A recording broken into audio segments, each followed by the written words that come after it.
നിങ്ങൾക്കൊരു കഥ പറഞ്ഞു തരട്ടെ. ഞാൻ പറയാൻ പോകുന്ന കഥയുടെ പേരാണ് മൂങ്ങയും മുത്തശ്ശിമരവും. ഒരിക്കൽ ഒരു പച്ചപ്പുള്ള കാട്ടിൽ ഒരു ചെറിയ മൂങ്ങ താമസിച്ചിരുന്നു.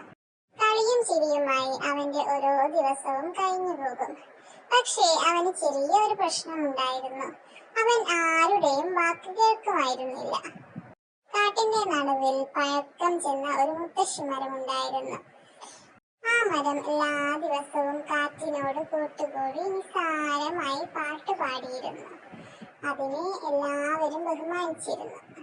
ഒരു ദിവസം മുത്തശ്ശിമരം മൂങ്ങയെ വിളിച്ചു. കുട്ടി, ഇന്ന് വലിയ കാറ്റ് വീശും. ദൂരെയുള്ള ആ പാറക്കെട്ടിന് അടുത്തേക്ക് പോകരുത്, മുത്തശ്ശിമരം മൂങ്ങയോട് പറഞ്ഞു. പക്ഷേ മൂങ്ങ ചിരിച്ചു. എനിക്കൊന്നും ആവില്ലെന്ന് പറഞ്ഞ് അവൻ പാറക്കെട്ടിലേക്ക് ചാടിയോടി. കാറ്റ് ശക്തിയായി, മരങ്ങൾ കുലുങ്ങി, ഇലകൾ പറന്നു. പാറക്കെട്ടിന് മുകളിൽ നിൽക്കുന്ന മൂങ്ങയ്ക്ക് പേടിയായി. അപ്പോഴാണ് മുത്തശ്ശിമരത്തിന്റെ ശബ്ദം കേട്ടത്. പെട്ടെന്ന് താഴേക്ക് ഇറങ്ങിക്കോ കുഞ്ഞേ. മൂങ്ങ വേഗത്തിൽ ഓടി മരം വരെ എത്തി. അതിനെ തന്റെ കൊച്ചു കൈ കൊണ്ട് ചേർത്ത് പിടിച്ചു.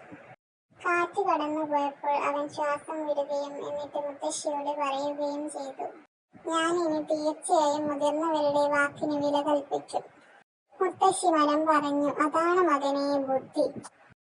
കൂട്ടുകാരെ, ഇതുപോലെയുള്ള മനോഹരമായ കഥകൾ ഇഷ്ടമാണെങ്കിൽ എന്റെ ചാനൽ ഒന്ന് സബ്സ്ക്രൈബ് ചെയ്യൂ, ലൈക്ക് ചെയ്യൂ, ഷെയർ ചെയ്യൂ, കമന്റ് ചെയ്യൂ.